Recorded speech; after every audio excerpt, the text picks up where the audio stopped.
नमस्ते। ददरा एकेडमी के online platform पर आप सभी का फिर से स्वागत है।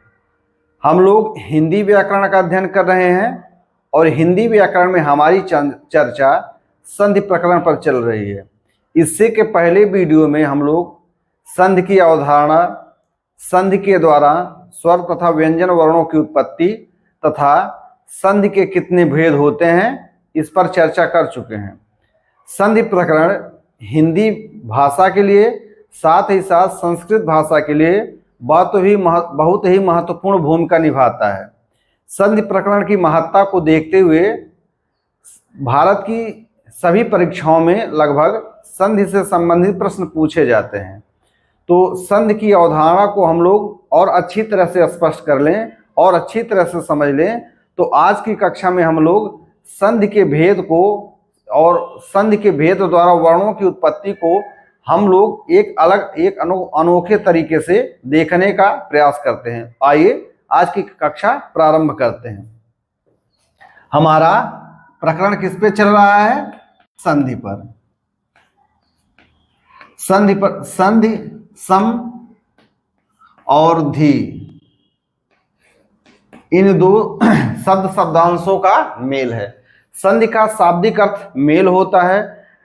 भाषा में जब दो ध्वनियां या दो वर्ण पास पास आते हैं तो ध्वनियों या वर्णों के मेल से होने वाले विकार या भिन्नता को ही संधि कहा जाता है। संधि के परिणाम स्वरूप वर्णों के मूल रूप में उच्चारण व लेखन दोनों ही स्तरों पर विकार या भिन्नता उत्पन्न हो जाती है।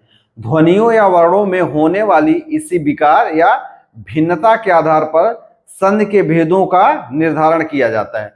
ध्वनियों या वर्णों में उत्पन्न होने वाली विकार के आधार पर संधि के 3 भेद होते हैं। हमने यह सब बातें पिछली कक्षाओं में चर्चा कर चुका गया है, इसकी चर्चा हो गई। यानी संधि जो है वह सम और धी से मिलकर बना होता है।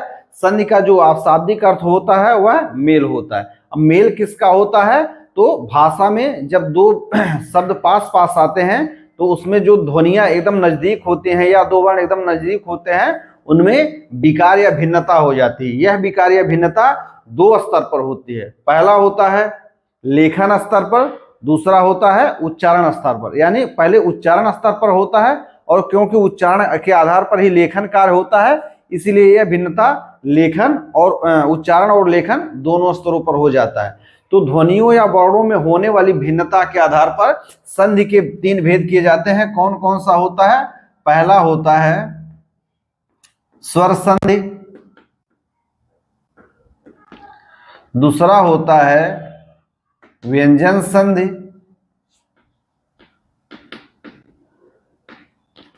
और इसका तीसरा भेद होता है विसर्ग संधि। संधि के कितने भेद हो गए? तो संधि के 3 भेद हो गए। कौन कौन से? पहला है स्वर संधि, दूसरा है व्यंजन संधि और तीसरा है विसर्ग संधि। स्वर संधि की क्रिया कब होती है? स्वर संधि की क्रिया कब होती है? कि जब स्वर ध्वनि या स्वर वर्ण में विकार हो।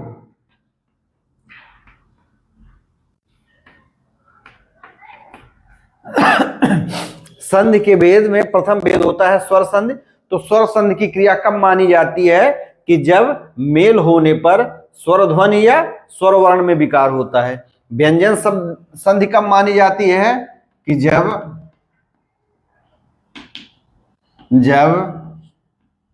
व्यंजन ध्वनि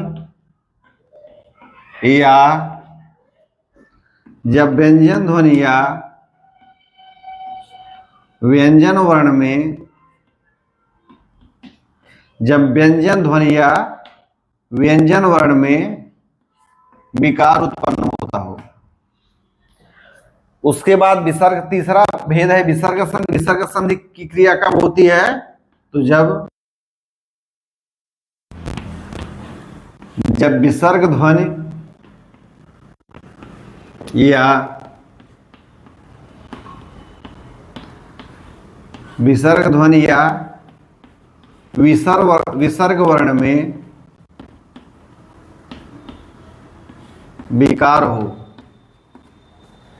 यानी ध्वनियों या वर्णों में विकार होने के आधार पर संधि के तीन भेद होते हैं। कौन कौन से हैं? स्वर संधि, व्यंजन संधि और विसर्ग संधि। यह विकार किन रूपों में होता है? तो लिख लीजिए, यह विकार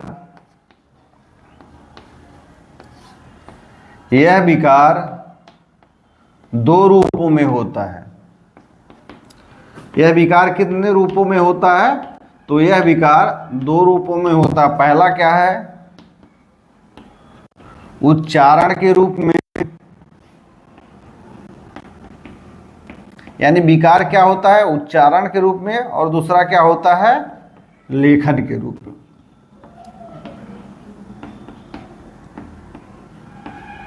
जैसे इसको हम लोग समझ लेते हैं, जैसे उच्चारण के आधार पर है आ है और चर्य का मेल हो रहा है।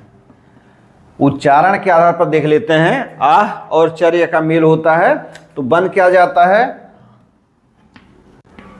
आश्चर्य।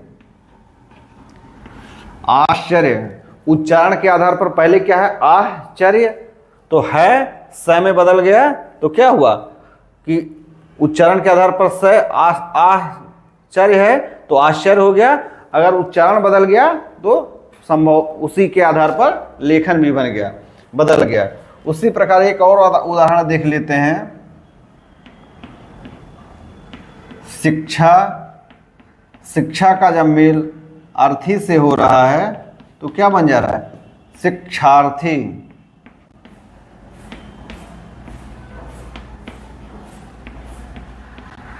शिक्षा का मेल जब अर्थी से हो रहा है तो क्या बन जा रहा है? शिक्षार्थी। तो शिक्षा अर्थी, यहाँ उच्चारण में बदलाव हो रहा है, विकार हो रहा है। हम लोग सीधे शिक्षार्थी बोल रहे हैं, शिक्षा अर्थी नहीं बोल करके क्या बोल रहे हैं? शिक्षार्थी बोले। अर्थात संधि के में विकार कितने रूपों में होता है? तो संधि में विकार दो रूपों में होता है। पहला होता है उच्चारण के रूप में। पहला है कि दोनों का मेल होने पर उच्चारण बदल जाता है। उच्चारण के बदलने से क्या होता है? लेखन बदल जाता है। तो हम लोगों ने संधि के विषय में समझा, संधि के भेद के विषय में समझा, और यह विकार कितने रूपों में होता है उसके विषय में समझा। इससे पूर्व की कक्षाओं में हम लोग इसको बहुत ही विस्तृत ढंग से पढ़ चुके हैं। आइए हम लोग स्वर संधि के विषय में देखते हैं, क्योंकि आज हमारा जो वर्णन का विषय है, आज जो हमारा चर्चा का विषय है वह स्वर संधि है। तो हम लोग आज स्वर संधि के विषय में देखते हैं कि स्वर संधि क्या होता है और इसके कैसे भेद होते हैं और यह संधि किस रूप में अस्तित्व में आई। तो स्वर संधि दो स्वर ध्वनियों या स्वर वर्णों के मेल होने पर, स्वर वर्ण में ही विकार होने पर ध्वनियों में यह विकार या भिन्नता स्वर संधि कहलाती है। यानी स्वर संधि में क्या होता है कि दो स्वर ध्वनियां या स्वर वर्ण का मेल होता है, जिससे स्वर वर्ण में विकार उत्पन्न होता है। स्वर वर्ण में विकार उत्पन्न होने के फलस्वरूप यह क्रिया क्या कही जाती है? स्वर संधि की क्रिया कही जाती है। स्वर वर्णों के मेल होने पर ध्वनियों में यह विकार या यह भिन्नता कैसे उत्पन्न होती है और इस विकार के फलस्वरूप कौन सी ध्वनि प्राप्त होगी, यह जानने के लिए हम लोग वर्णों की उत्पत्ति के विषय में पढ़ चुके हैं। यानी दो वर्ण मिलते हैं, कैसे मिलते हैं, उन दोनों वर्णों के मिलने से एक नई ध्वनि, एक नए वर्ण कैसे मिलते हैं, इन सब की चर्चा हम लोग संधि द्वारा वर्णों की उत्पत्ति वाले कक्षा में बहुत ही विस्तृत रूप से कर चुके हैं। आज की कक्षा में हम लोग स्वर संधि व उनके भेद को स्पष्ट रूप से समझने के लिए स्वर वर्णों की उत्पत्ति के विषय में पढ़ेंगे। हालांकि पिछले कक्षा में भी हम लोग स्वर वर्णों की उत्पत्ति के विषय में पढ़ चुके हैं, लेकिन आज की कक्षा में हम लोग स्वर वर्णों की उत्पत्ति को एक कथानक के माध्यम से, एक रूपक के माध्यम से, कह सकते हैं एक कहानी के माध्यम से, एक प्रसंग के माध्यम से चर्चा करेंगे। यानी जो स्वर वर्णों की उत्पत्ति होती है, हम लोग उसको एक कहानी कथानक रूपक इस तरह से पढ़ेंगे ताकि वह हमें लंबे समय तक याद रहे, हमारी समझ को वह और भी दृढ़ करे और भी मजबूत करे। तो आइए हम लोग उस कहानी को देखते हैं। कहानी कुछ इस प्रकार है कि सर्वप्रथम चतुर्मुखी ब्रह्मा जी के चारों मुख से 4 प्रकार के वर्ण निकले। क्या हुआ कि चतुर्मुखी ब्रह्मा जी के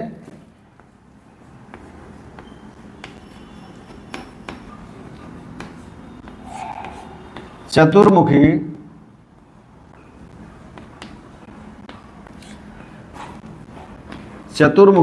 ब्रह्मा जी के चारों मुख से 4 वर्ण उत्पन्न हुए।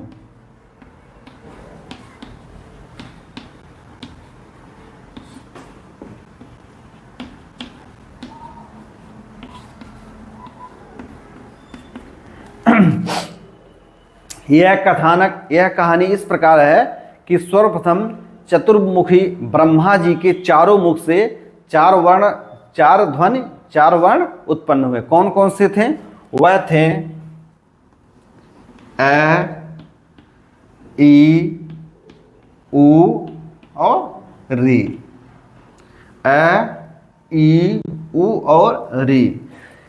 यह कहानी इस प्रकार से है कि सर्वप्रथम चतुर्मुखी ब्रह्मा जी के चारों मुख से 4 वर्ण उत्पन्न हुए, ए, ई, उ और री। यह वर्ण क्या हुए? उच्चरित हुए।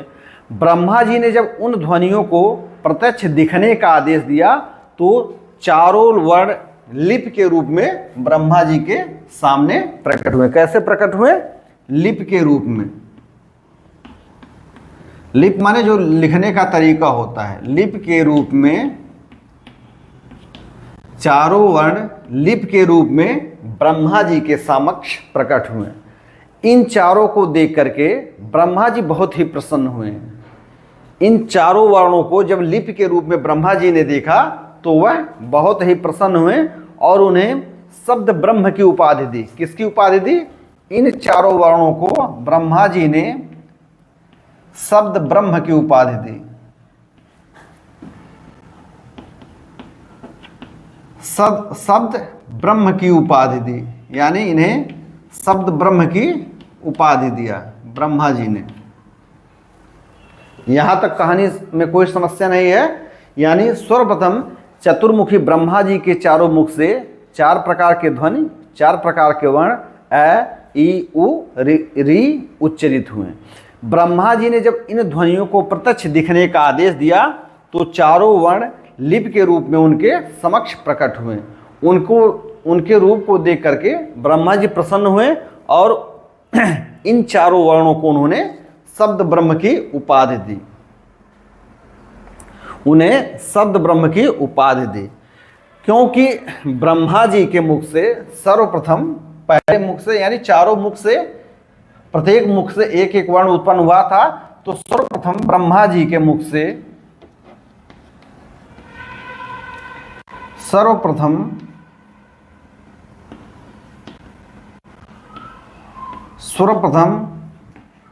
ब्रह्मा जी के मुख से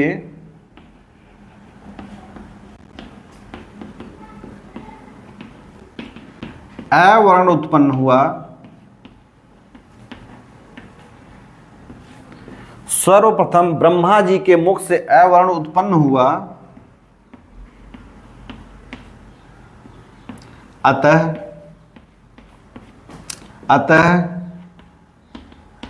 अ वर्ण सर्वश्रेष्ठ माना जाता है। अ वर्ण सर्वश्रेष्ठ माना जाता है।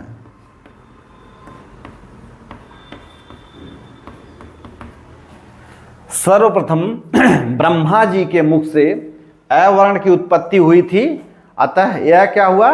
सभी वर्णों में श्रेष्ठ माना गया या सर्वश्रेष्ठ माना गया। यहां तक स्पष्ट हो गया होगा। अ वर्ण श्रेष्ठ है। अ वर्ण की श्रेष्ठता के संबंध में गीता में जब भगवान श्री कृष्ण अर्जुन को गीता का उपदेश दे रहे थे तो उन्होंने चर्चा के क्रम में कहा था कि अक्षराणाम अकारो अस्मि, कहा था कि अक्षराणाम अकारो अस्मि, अर्थात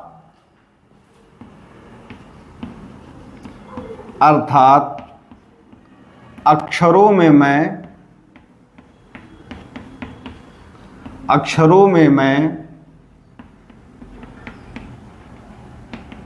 अकार हूं। अकार का मतलब होता है अ की ध्वनि।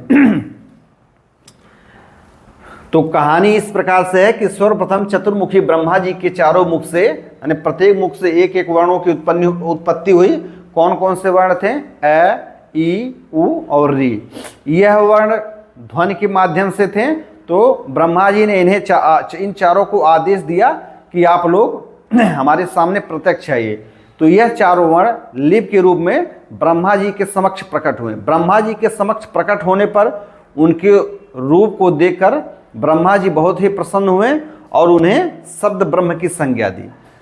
क्योंकि ब्रह्मा जी के एक मुख से प्रथम अ की वर्ण की उत्पत्ति हुई थी, अतः अ वर्ण सर्वश्रेष्ठ माना जाता है, सभी वर्णों में श्रेष्ठ माना जाता है। अ के श्रेष्ठता के संबंध में गीता में भगवान श्री कृष्ण ने कहा है कि अक्षराणाम अकारो अस्मि, अर्थात अक्षरों में मैं अकार हूं। अब अ की श्रेष्ठता देख हम लोग अ की श्रेष्ठता हम लोग देखेंगे कि संधि की क्रिया में क्या होगा कि सबसे अधिक योगदान अ अथवा आ का रहता है। सबसे अधिक योगदान किसका रहता है? अ अथवा आ का। उसमें भी अ का योगदान सबसे अधिक होता है। तो यहां तक बात स्पष्ट हो गई होगी। आइए हम लोग अब आगे चर्चा करते हैं। शब्द ब्रह्म से ही आगे चलकर वर्ण वंश का विस्तार हुआ। यानी ये जो चारों शब्द ब्रह्म हैं, इनसे ही चल करके इनके वंश का विस्तार हुआ। इन चारों वर्णों ने ब्रह्मा जी से प्रार्थना की कि हमारे भी वंश का किसी तरह से विस्तार हो।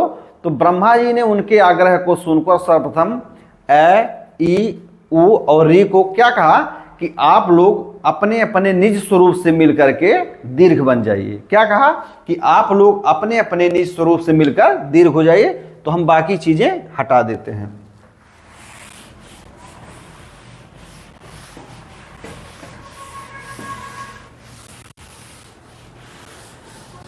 ब्रह्मा जी के मुख से पहले 4 वर्ण निकले और यह चारों वर्ण जब लिप के माध्यम से आए तो भगवान ब्रह्मा ने इन्हें शब्द ब्रह्म की संज्ञा दी। फिर क्या हुआ कि इन चारों शब्द ब्रह्म ने ब्रह्मा जी से अपने वंश विस्तार की प्रार्थना की। तो ब्रह्मा जी ने इन चारों वर्णों को आदेश दिया कि आप लोग अपने अपने निज स्वरूप से मिलकर के, अपने अपने स्वयं के रूप से मिलकर के दीर्घ बन जाइए। तो ये लोग क्या हुए कि अपने अपने स्वरूप से संधि करके दीर्घ हो गए। तो अ का स्वरूप क्या है? यह मिलकर क्या हो गए? क्या हो गए? अपने स्वरूप से मिलकर यह हो गए दीर्घ। वो क्या हो गया? दीर्घ उ। और री जब अपने स्वरूप से मिला तो क्या हो गया? यह दीर्घ री हो गया। क्या हो गया? दीर्घ री हो गया। तो हम लोग देखें कि सर्वप्रथम 4 मूल वर्ण थे और यहां कितने बन गए? यहां 4 बन गए। उम्मीद है यहां तक बातें समझ में आ गई होंगी। यानी सर्वप्रथम ब्रह्मा जी के चारों मुख से 4 वर्ण उत्पन्न हुए। उन 4 वर्णों ने ब्रह्मा जी से वंश विस्तार की प्रार्थना की। तो ब्रह्मा जी ने कहा कि आप लोग अपने अपने निज स्वरूप से संधि करके दीर्घ हो जाइए। तो इस प्रकार निज निज स्वरूप से मिलकर वे ऐसे ई से दीर्घ ही, उ से दीर्घ और ई से दीर्घ रूप में दीर्घ वर्ण बन गए। इसी को क्या कहा गया? इसी को कहा गया दीर्घ स्वर संधि। इसी को क्या कहा गया? दीर्घ स्वर संधि। इसी को क्या कहा गया? दीर्घ स्वर संधि। यह क्या था? यह वर्ण वंश का या वर्णों के वंश का प्रथम विस्तार हुआ। यह वर्ण वंश का प्रथम विस्तार है हुआ। यानी कि जब मूल स्वर अपने अपने निज वर्णों से मिलकर के, यानी ए ई उ री 4 मूल वर्ण हैं, अपने अपने निज वर्णों से मिलकर के दीर्घ हो जाते हैं, तो इसको क्या कहा जाता है? इसको दीर्घ स्वर कहा जाता है। और जिस विधा द्वारा यह मिलते हैं उसे दीर्घ स्वर संधि कहा जाता है। उम्मीद है यहां तक बातें स्पष्ट हो गई, यहां तक बातें स्पष्ट हो गई होंगी। इस वर्ण वंश का यह प्रथम विस्तार हुआ। इस प्रकार वर्ण संख्या 4 यहां थे मूल रूप में, और 4 क्या हो गए? दीर्घ रूप में। कितने हो गए? 8। लेकिन कहानी यहीं पर बदल जाती है। क्या होता है कि दीर्घ री यह संन्यास ग्रहण कर लेते हैं, संन्यास ग्रहण कर लेते हैं।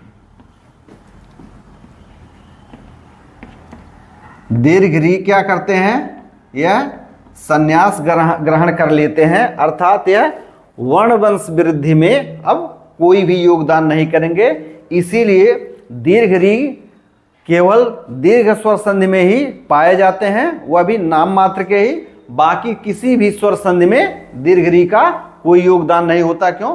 क्योंकि यह संन्यास ग्रहण कर लेते हैं। इस प्रकार वर्णों की संख्या, इस प्रकार स्वर वर्णों की संख्या यहाँ 4 से 1 हट जाते हैं। कितना हो गया?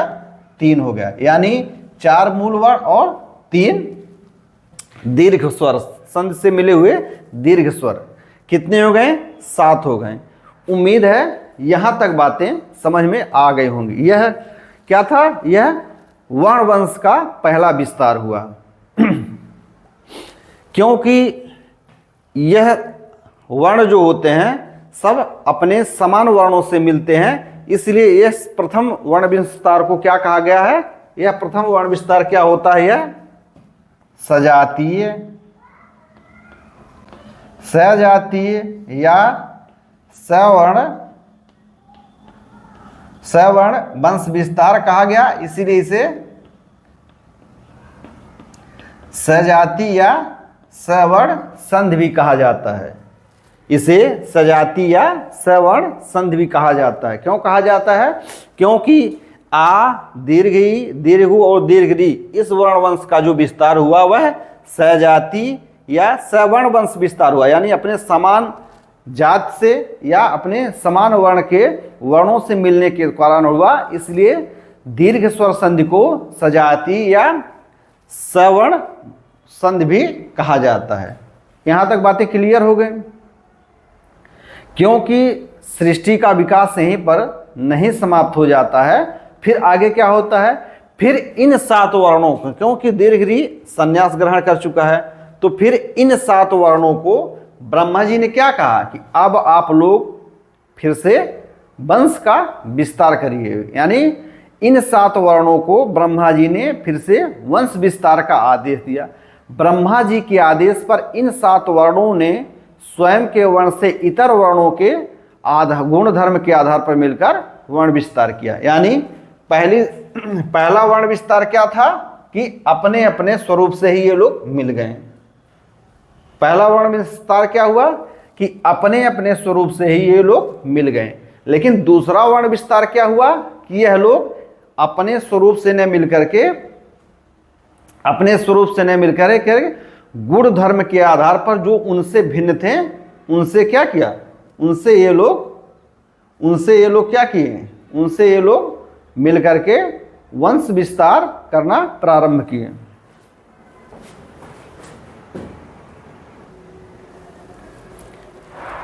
वर्णों का प्रथम वंश विस्तार क्या हुआ था? कि ए, ई, उ तथा री अपने स्वरूप के आधार पर अपने अपने निज वर्ण से वंश मेल करके वंश वृद्धि कर लिए और क्या बने? दीर्घ रूप में बन गए। दीर्घ रूप में बनने की यह क्रिया क्या कहलाती है? दीर्घ स्वर संधि कहती है।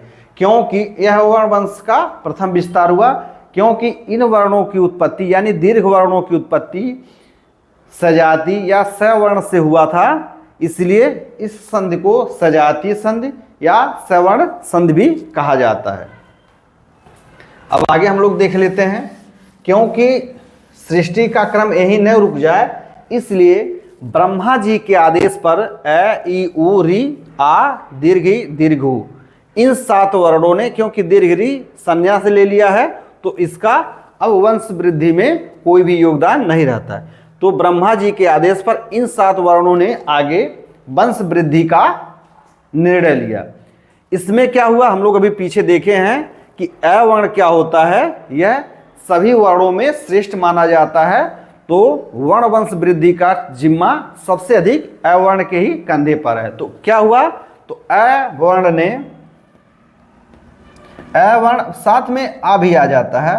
अ वर्ण क्या किए कि ये जो है पहले तो स्वयं से मिले, फिर इन्होंने आगे बढ़कर, यानी ये जब स्वयं से मिले तो सभी वर्ण स्वयं से मिले, लेकिन दूसरा जो वर्ण वंश का विस्तार हुआ उसमें अ वर्ण केवल आगे बढ़ा। क्या हुआ, दूसरे वंश विस्तार में केवल अ वर्ण आगे बढ़ा और ई उ री जो है यह उनकी अग्रणी भूमिका नहीं रही। तो अ वर्ण ने क्या किया कि सबसे पहले ये लोग ए ई से मिलते हैं। जब अ अथवा आ का मेल ई अथवा दीर्घ ई से हुआ तो ये लोग मिलकर के ए बना लेते हैं। यहीं से समझने की आवश्यकता है कि वंश वृद्धि को बढ़ाने के लिए यह सभी वर्ण क्या किए कि अपने स्वयं के वर्ण से इतर वर्णों से गुण धर्म के आधार पर मिलकर वर्ण वंश का विस्तार करना प्रारंभ किए। क्योंकि अ सभी वर्णों में श्रेष्ठ होता है, इसलिए वंश वृद्धि का जो जिम्मेदारी था, जो जिम्मा था, जो भूमिका था, सबसे अधिक अ वर्ण ने उठाया। तो अ वर्ण ने क्या किया कि सबसे पहले ई अथवा दीर्घ ई से मिलकर के इन्होंने कौन सा वर्ण बनाया, ए बनाया। उसी प्रकार अ अथवा आ का मेल जब उ अथवा दीर्घ उ से हुआ तो ये लोग ओ का निर्माण करते हैं। किसका निर्माण करते हैं, ओ का निर्माण करते हैं। उसी प्रकार अ अथवा ओ का मेल, अ अथवा ओ का मेल जब री से होता है तो यह अर वर्ण का निर्माण करता है। अर वर्ण का क्या करता है, निर्माण करता है। इस प्रकार अ अथवा आ ने ई अथवा ई से मिल करके ए, अ अथवा आ का मेल जब उ अथवा दीर्घ उ से होता है तो ओ, और अ अथवा आ का मेल जब री से होता है तो अर का निर्माण करता है। अर का ये क्या करते हैं, रूप धारण कर लेते हैं। यह वर्ण वंश का क्या हुआ, यह वर्ण वंश का क्या हुआ, यह वर्ण वंश का द्वितीय विस्तार हुआ। यह वर्ण वंश का कौन सा विस्तार हुआ, यह द्वितीय विस्तार था।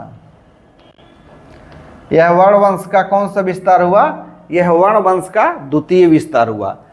क्योंकि पहले में समान गुण धर्म के आधार पर वर्णों से मेल हुआ था, दूसरा जो मेल हुआ वह भिन्न गुण धर्म के वर्णों से हुआ। इसलिए ये जो वर्ण कहे जाते हैं ए और ओ, ये कहे जाते हैं गुण स्वर। ये स्वर वर्ण क्या कहे जाते हैं, ये स्वर वर्ण गुण स्वर कहे जाते हैं। क्योंकि इन वर्णों की उत्पत्ति भिन्न भिन्न गुण धर्म के वर्णों से के मेल से होता है, इसलिए इस संधि को गुण स्वर संधि कहा जाता है। हम लोग जानते हैं कि वर्ण विस्तार में केवल मूल वर्णों की उत्पत्ति ही होती है। क्योंकि तो ए और ओ दो मूल वर्ण तो हमें मिल गए, ए और ओ दो वर्ण हमको मूल वर्ण यहां मिल गए,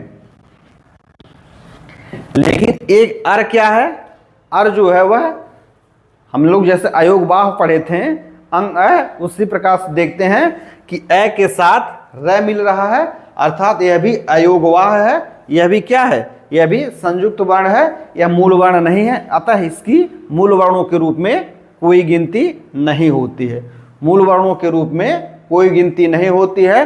तो क्या हुआ कि हमको इस दूसरे वर्ण विस्तार से, द्वितीय वर्ण विस्तार से ए तथा ओ यानी गुण स्वर के रूप में दो स्वर वर्ण और प्राप्त हो गए, दो स्वर वर्ण और प्राप्त हो गए। तो इस प्रकार हम लोग देखते हैं कि 4 स्वर वर्ण यहाँ, 3 यहाँ और 2 यहाँ, 4 3 7 और 2 9 स्वर वर्ण प्राप्त हो गए। क्योंकि यह वर्णों की उत्पत्ति भिन्न भिन्न गुणधर्म वाले वर्ण से हुआ है, इसलिए यह दोनों वर्ण विजातीय अथवा असमान वर्ण कहलाते हैं। वर्ण वंश के विस्तार के तृतीय चरण में क्या होता है उसको हम लोग देखते हैं। यानी हम लोग इतनी बातें समझ गए। अब हम लोग वर्ण वंश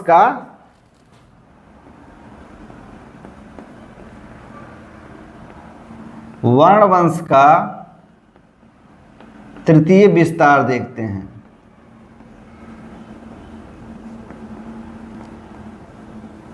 हम लोग वर्ण वंश का तृतीय विस्तार देखते हैं। तो अभी हमने चर्चा किया है कि इन चारों वर्णों में ए ई उ री में अ वर्ण जो है वह सर्वश्रेष्ठ माना जाता है। तो वर्ण वंश के विस्तार में सर्वाधिक भूमिका इसी की होती है। तो वर्ण वंश का जो तृतीय विस्तार होता है उसमें क्या होता है, उसमें फिर अ भाग लेता है। अर्थात जब अ अथवा आ का मेल गुण स्वर से हो जाए, यानी ए से हो जाए तो क्या बनता है, और अ अथवा आ का मेल जब गुण स्वर ओ से हो जाए तो क्या होता है। यानी हम लोग देख रहे हैं कि वर्ण वंश के विस्तार में अ दीर्घ स्वर संधि के रूप में भी मिलता है। जब अ ई अथवा दीर्घ ई उ अथवा दीर्घ उ और री से मिलता है तो गुण स्वर बनता है। और वर्ण वंश का जो तृतीय विस्तार है उसमें हम लोग देख रहे हैं कि ए अथवा आ जब ए और ओ दोनों से मिलता है तो क्या उत्पत्ति होती है, क्या संधि होती है, इसको हम लोग देख लेते हैं। वर्ण वंश के तृतीय चरण में जब अ अथवा आ का मेल ए से होता है तो यह अ बनता है, और अ अथवा आ का मेल जब ओ से होता है तो यह औ बन जाता है। क्या बन जाता है, औ बन जाता है। यानी कौन सा वर्ण सर्वश्रेष्ठ हुआ, अ, क्योंकि इसकी प्रत्येक संधि में भूमिका रहती है। यहां पर हम लोग देखते हैं कि वर्ण वंश का जो तृतीय विस्तार होता है उसमें ई उ और री, यहाँ अ मतलब अ का ही केवल योगदान है, ई उ री का यहाँ पर कोई भी नाम चर्चा नहीं है। ये इस प्रकार से हम संधि को पढ़ेंगे तो हमको संधि समझना बहुत ही आसान हो जाएगा। संधि समझना क्या हो जाएगा, बहुत ही आसान हो जाएगा।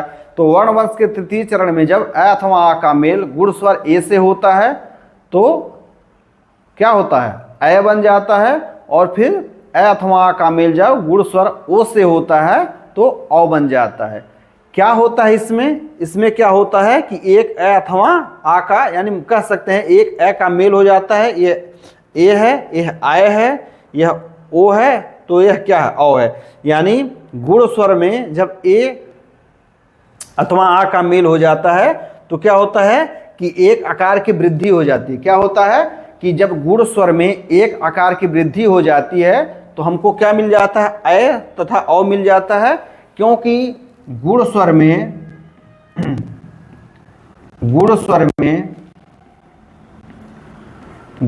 में आकार की वृद्धि हो जाती है,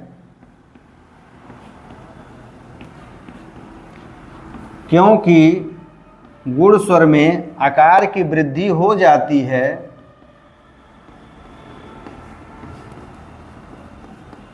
इसलिए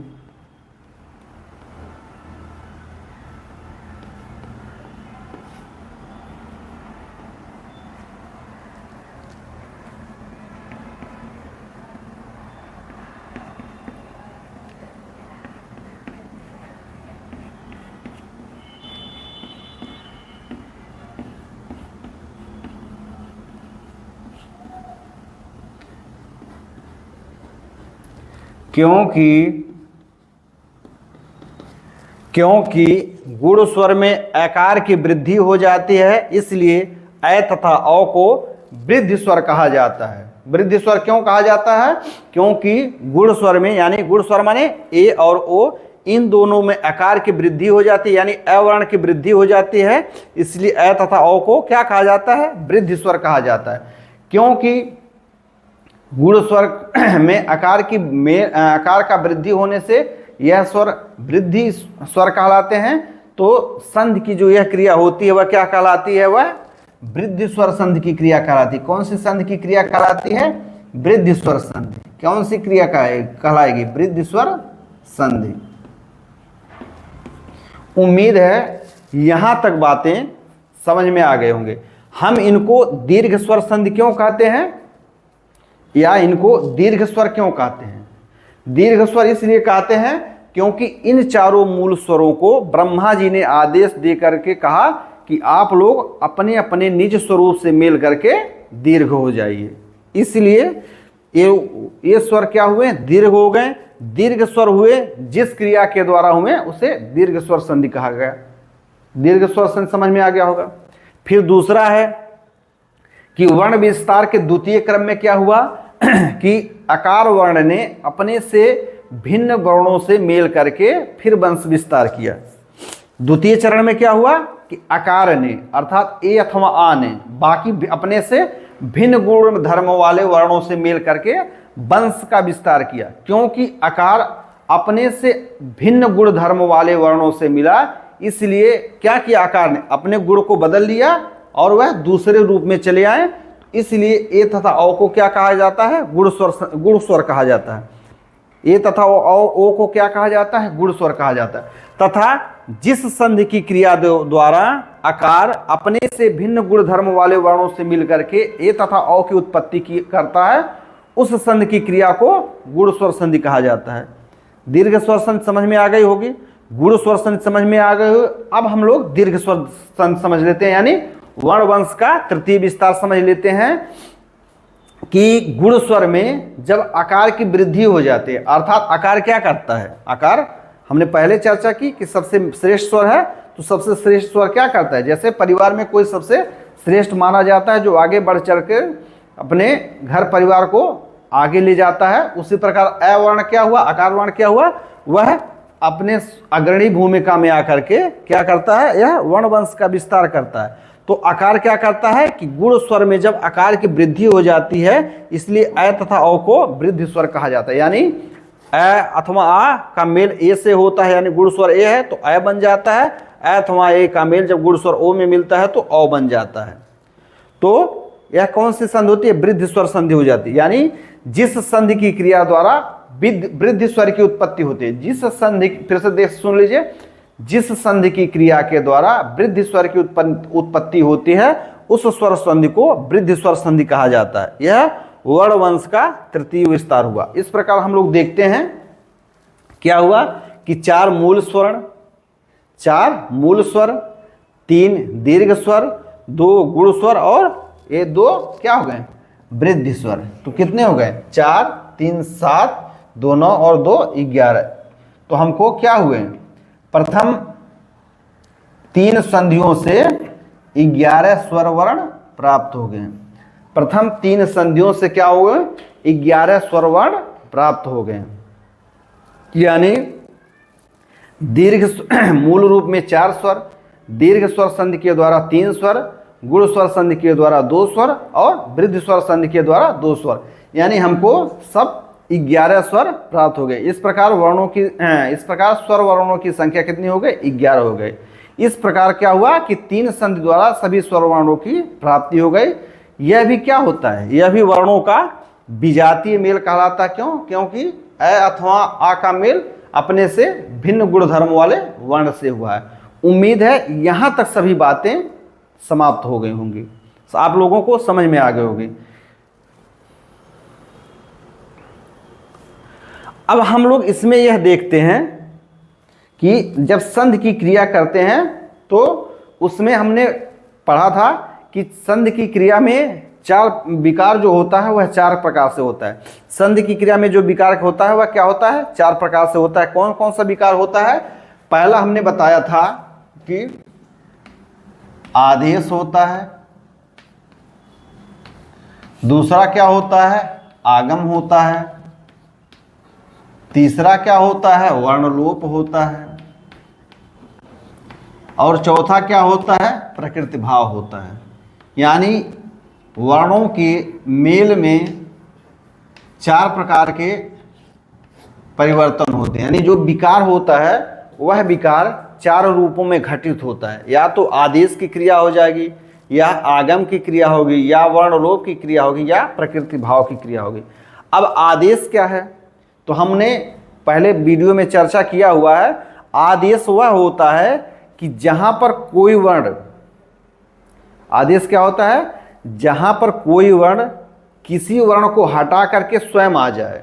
जैसे खो का खेल होता है, समझने के लिए हम लोग देख लें, जैसे खो का खेल होता है कि यानी किसी खिलाड़ी को खो बोल करके हटा कर वह दूसरा खिलाड़ी स्वयं आ जाता है। उसी प्रकार आदेश की क्रिया क्या होती है कि एक वर्ण को हटा करके कोई नया वर्ण आ जाता है, जैसे खो के खेल में होता है। यह क्रिया क्या कहलाती है, यह क्रिया कहलाती है आदेश की क्रिया। उम्मीद है इतनी बातें समझ में आ गई होंगी, उम्मीद है इतनी बातें समझ में आ गई होंगी। क्या कि खो के खेल में जैसे खिलाड़ी एक बैठे हुए खिलाड़ी को खो बोल के हटा देता है, उसकी जगह स्वतः आ जाता है, तो यह क्या कहलाती है, आदेश की क्रिया से कहलाती है। आगम क्या होता है, आगम का मतलब होता है कि जो वर्ण मिल रहे हैं वह सब रहें। आगम क्या होता है कि जो वर्ण मिल रहे हैं वह सब रहें, साथ में एक नया वर्ण आ जाए। जैसे कबड्डी के खेल में होता है कि एक बाहर हुआ खिलाड़ी जब सामने वाला खिलाड़ी किसी को छू कर आता है तो उसका एक खिलाड़ी कह सकते हैं जिंदा हो जाता है, वह खेल में अंदर आ जाते हैं। यानी सभी खिलाड़ी तो रहते हैं जीतने वाले के यानी जो छू करके आता है विरोधी पार्टी को, तो उसके सभी खिलाड़ी तो रहते हैं, लेकिन जब यह छू करके वहां पॉइंट बनाकर आता है तो उसका बाहर का एक खिलाड़ी अंदर चलाता है। यह क्या हो जाता है, आगम। यानी कोई नया वर्ण अंदर आ जाए, मूल वर्ण तो रहेंगे ही, कोई नया वर्ण अंदर आ जाए तो यह क्या हो गया, वो आगम हो गया। उसी प्रकार वर्णलोप क्या होता है, वर्णलोप का मतलब होता है कि कोई वर्ण खुद हट जाए, कोई वर्ण खुद हट जाए। यह कैसे होता है, तो खेल के माध्यम से हम समझ लेते हैं। क्रिकेट के खेल में क्या होता है कि यदि कोई बल्लेबाज खेल रहा है, आउट भी नहीं हो रहा है, लेकिन उसको चोट लग जाती है, तो क्या होता है, वह स्वतः ही खेल से बाहर चला जाता है। वह क्या होता है, वह स्वतः ही खेल से बाहर चला जाता है। यानी किसी वर्ण के स्वतः बाहर चले जाने को क्या कहेंगे, वर्णलोप कहेंगे। वह बाहर चला जाता है, उसके स्थान पर दूसरा खिलाड़ी अपना खेल खेलने आता है, उसका खेल खेलने नहीं आता, केवल बल्लेबाज की बात हो रही है। उसी प्रकार प्रकृति भाव क्या होता है, प्रकृति भाव में संधि की क्रिया तो हो सकती है, लेकिन भाषा के कारण संधि की क्रिया नहीं होती है, तो वो प्रकृति भाव होता है। तो चलिए हम लोग यहाँ आदेश पे ही केवल देखेंगे। यहाँ हम लोग क्या देखेंगे, यहाँ आदेश की क्रिया देखेंगे। स्वर संधि में केवल आदेश की क्रिया होती है। आप लोग इसको स्पष्ट रूप से लिख लीजिए कि स्वर, यह बहुत ही महत्वपूर्ण बात है। स्वर संधि में केवल आदेश की प्रक्रिया होती है या आदेश की क्रिया होती है। स्वर संधि में केवल आदेश की प्रक्रिया या आदेश की क्रिया होती है। यानी स्वर संधि में किसी वर्ण का नए वर्ण का आगम नहीं होता है, किसी वर्ण का लोप नहीं होता है और कोई प्रकृति भाव नहीं होती। यानी स्वर संधि में क्या होता है, केवल आदेश की क्रिया होती है। लेकिन यहां भी ध्यान रखने वाला है कि यह आदेश 2 प्रकार से होता है। यह आदेश कितने प्रकार से होता है, 2 प्रकार से होता है। यह आदेश क्या होता है, 2 प्रकार से होता है। पहला क्या होता है, पहला होता है एकादेश। पहला क्या होता है, एकादेश। दूसरा क्या होता है, आदेश। यह आदेश 2 रूपों में घटित होता है। पहला होता है एकादेश और दूसरा होता है आदेश। एकादेश क्या होता है कि 2 वर्ण मिलकर जब एक वर्ण में बदल जाते हैं तो संधि में यह क्रिया एकादेश कहलाती है। एकादेश का क्या होता है, एकादेश क्या होता है कि 2 वर्ण मिलकर के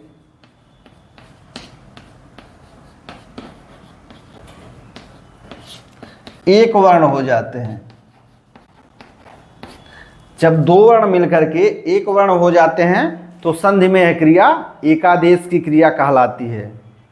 फिलहाल हम लोग आदेश एकादेश को फिर अभी आगे पढ़ेंगे, लेकिन इस बात को आप लोग स्पष्ट रूप से समझिए कि स्वर संधि में केवल आदेश की क्रिया होती है, यानी या तो एकादेश होगा या आदेश होगा।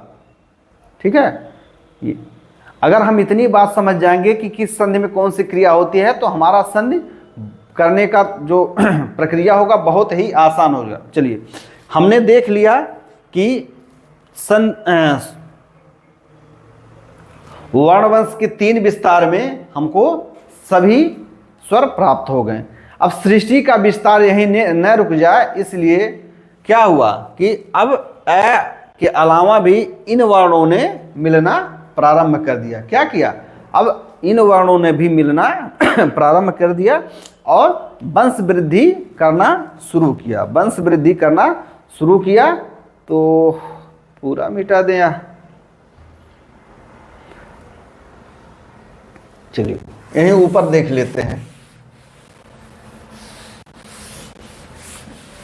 चलिए मिटा ही देते हैं। यानी संधि की क्रिया दीर्घ स्वर संधि, गुण स्वर संधि और वृद्धि स्वर संधि, इन 3 संधियों के द्वारा ही हमको सभी 11 स्वर प्राप्त हो जाते हैं। हमको सकल क्या होता है, सभी 11 स्वर प्राप्त हो जाते हैं। जो श्रेष्ठ वर्ण अ माना गया है, जो श्रेष्ठ वर्ण आकार माना गया है, उसने क्या किया, उसने सभी वर्णों से मिल करके क्या हुआ कि 11 स्वरों की उत्पत्ति कर दिया। इसलिए आकार को क्या माना जाता है, सर्वश्रेष्ठ माना जाता है।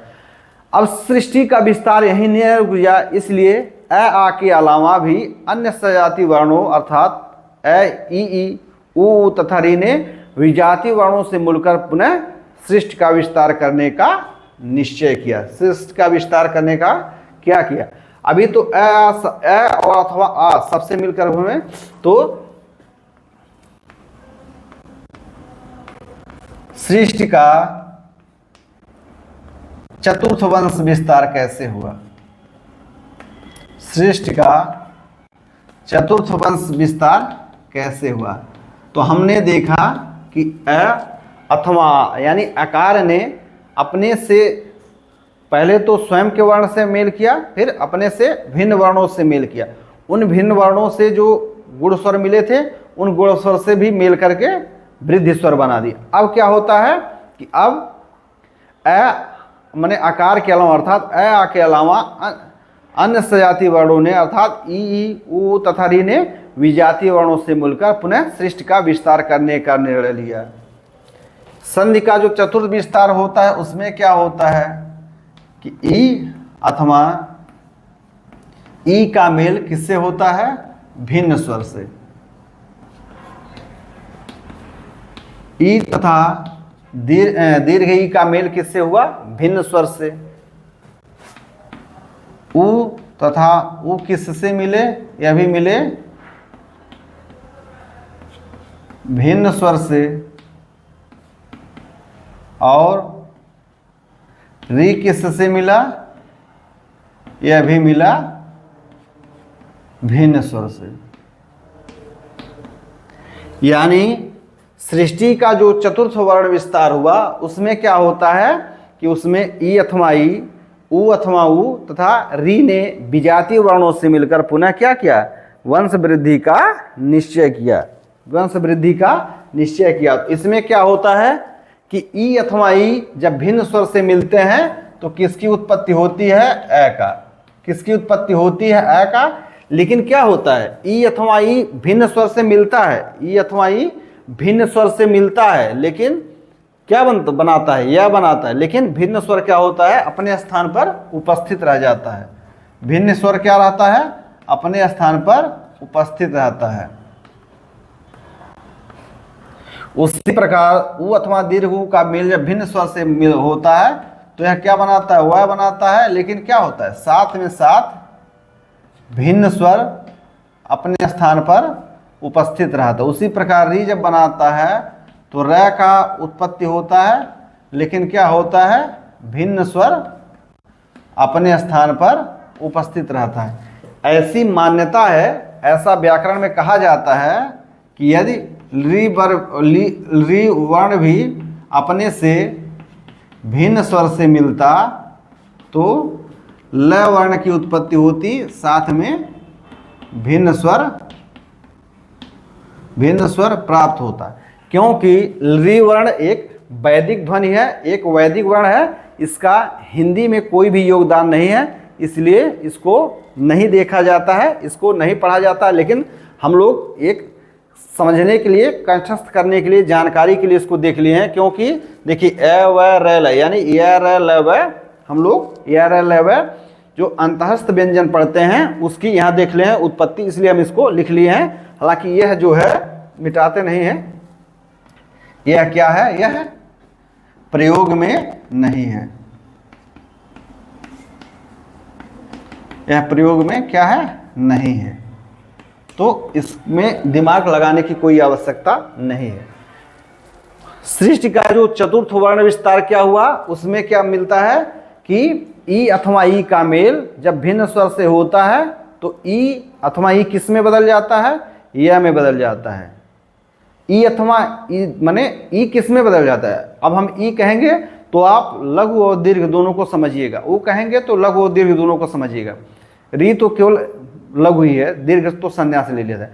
यानी चतुर्थ वर्ण वंश विस्तार का जो चतुर्थ चरण है उसमें क्या होता है कि जब ई अपने से भिन्न स्वर से मिलता है तो केवल ई के स्थान पर, केवल क्या होता है, ई के स्थान पर यह हो जाता है, ऊ के स्थान पर वह हो जाता है, और री के स्थान पर र हो जाता है। क्या होता है, री के स्थान पर र हो जाता है। यह वर्ण वंश का चतुर्थ विस्तार हुआ। इस वर्ण विस्तार में केवल क्या होता है, प्रथम स्वर वर्ण में ही विकार होता है। किसमें होता है, प्रथम स्वर वर्ण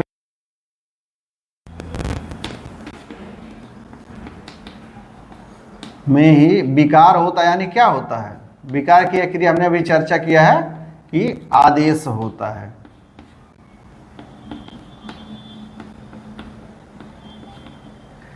और द्वितीय स्वर वर्ण क्या करता है, तो द्वितीय स्वर वर्ण अपने स्थान पर उसी प्रकार से स्थित होता है। बाद का स्वर वर्ण विस्तार केवल क्या होता है, वाद का स्वर वर्ण अपरिवर्तित रहता है। सर्वप्रथम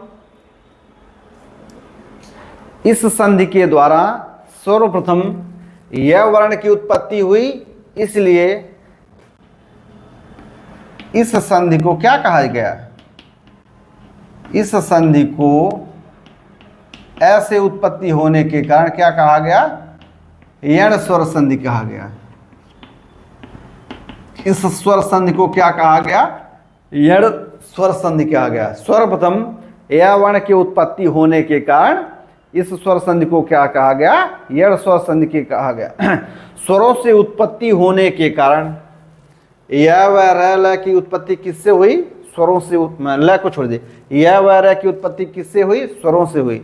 लेकिन किस रूप में है, यह हल रूप में है, अर्थात व्यंजन के रूप में है। इसलिए इन वर्णों को क्या कहा जाता है, उत्पत्ति स्वर से हुई है व्यंजन रूप में, इसलिए क्या कहा जाता है इन्हें, इसलिए इन वर्णों को अर्धस्वर भी कहा जाता है। क्या कहा जाता है, अर्धस्वर कहा जाता है।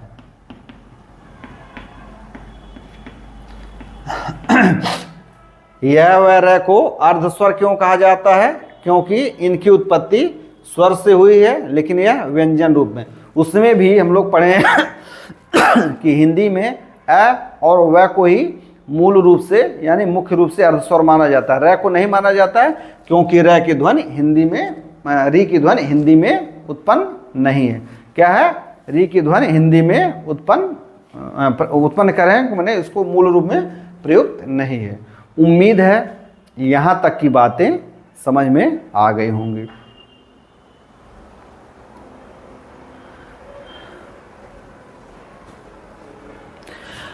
यह तो हो गया सृष्टि का चतुर्थ वंश विस्तार। उसमें ई अथवा ई का मेल भिन्न स्वर से हुआ तो ई अथवा ई के स्थान पर ही यह आएगा। इस बात को आप लोग ध्यान रखिएगा, ऊ अथवा ऊ के स्थान पर ही वो आएगा और री के स्थान पर ही रे आएगा। बाकी का बाद का जो भिन्न स्वर रहता है वह क्या होता है, वह अपने स्थान पर निश्चित रहता है। वह या के साथ मेल करके भिन्न भिन्न रूप बनाता है। ठीक है, यहाँ तक बातें समझ में आ गई। अंत में क्या होता है, अंत में वर्णों का एक विस्तार और होता है। हम लोग देखें कि अ सभी वर्णों से मिल लिया, ई उ री यह भी सभी वर्णों से मिल लिए, तो बचे कौन कौन से, फिर से हमारी बात समझिए। अ यानी हमने इस प्रकार से देखा कि हम अ कहेंगे तो आप भी समझ लीजिए, अ पहले क्या मिला, अ से मिला तो क्या बना, दीर्घ स्वर। फिर अ अथवा आ का मेल किससे हुआ, तो ई से हुआ, ई से हुआ, ऊ से हुआ और री से हुआ। तो इससे क्या बनता है, ये बनता है गुण स्वर। फिर अ का मेल किससे हुआ, इससे हुआ, ए और ओ से मिला तो क्या हुआ, वृद्धि स्वर। यानी अ का मेल सबसे हो गया। उसके बाद क्या हुआ कि ई अथवा ई का, दोनों समझिएगा, ऊ और री का मेल क्या हुआ, समान स्वर से तो दीर्घ स्वर संधि में मिले, भिन्न स्वर से मिले, केवल एक संधि ये लोग बनाए, कौन सा, यण स्वर संधि। और बचे कौन कौन से स्वर, बचे कौन कौन से स्वर, तो चार बचे गए, कौन कौन से, ए ओ ए और औ। यदि यही 5 लाइन आप लोग समझ लेते हैं तो स्वर संधि समझने में कोई परेशानी नहीं होगी। या तो इसको हम लोग पूरा लिख देते हैं, या तो आप वैसे हम बता दे रहे हैं कि जब ए ई उ री समान स्वर से मिलते हैं तो दीर्घ स्वर संधि बनाते हैं, लेकिन यहां पर तो चारों वर्ण मिलते हैं, चारों। लेकिन गुण स्वर संधि में क्या होता है कि अ माने आकार, ई उ और री तीनों से मिलता है तो गुण स्वर बनता है। कौन कौन से इसमें बनते हैं, इसमें ए और ओ 2 वर्ण बनते हैं, अर बनता है तो वह मूल वर्ण नहीं है। फिर अ अथवा आ का मेल ए ओ से वो होता है, इससे कौन बन जाते हैं, अ और औ बनते हैं, अ और औ बनते हैं। यण संधि में क्या होता है कि ई उ री अपने से भिन्न स्वर से, भिन्न स्वर से माने वह ऐ से भी मिल लेगा, ए ओ ए औ सबसे मिलकर क्या बनाएगा, यण संधि बनाएगा, यानी तीन वर्ण बनाएंगे। फिर बचे कौन कौन से, तो हम देखते हैं कि ए ओ ए और औ, ये 4 वर्ण मिलते हैं। ये 4 वर्ण भी क्या होते हैं, अपने से भिन्न स्वर से मिलते हैं। तो क्या होता है, सृष्टि का पंचम वर्ण विस्तार। यह क्या होता है, सृष्टि का जो पंचम वर्ण विस्तार होता है, तो इसमें जो बचे हुए 4 मूल स्वर हैं, जो बचे हुए 4 मूल स्वर हैं कौन कौन से, यानी गुण स्वर और मूल स्वर नहीं कह सकते हैं, मतलब मूल स्वर ही हैं हिंदी में, लेकिन संधि की दृष्टि से वो मूल स्वर नहीं है। कौन कौन से हैं, तो जो बचे हुए 4 स्वर हैं कौन कौन से, ए ओ ए और औ। अब हम इनका मेल देख लेते हैं। यानी सृष्टि का जो पंचम वर्ण विस्तार होता है उसमें क्या होता है, संधि का जो पंचम वर्ण विस्तार होता है उसमें क्या होता है, उसमें होता है ए अपने से किसी भी भिन्न स्वर से मिले,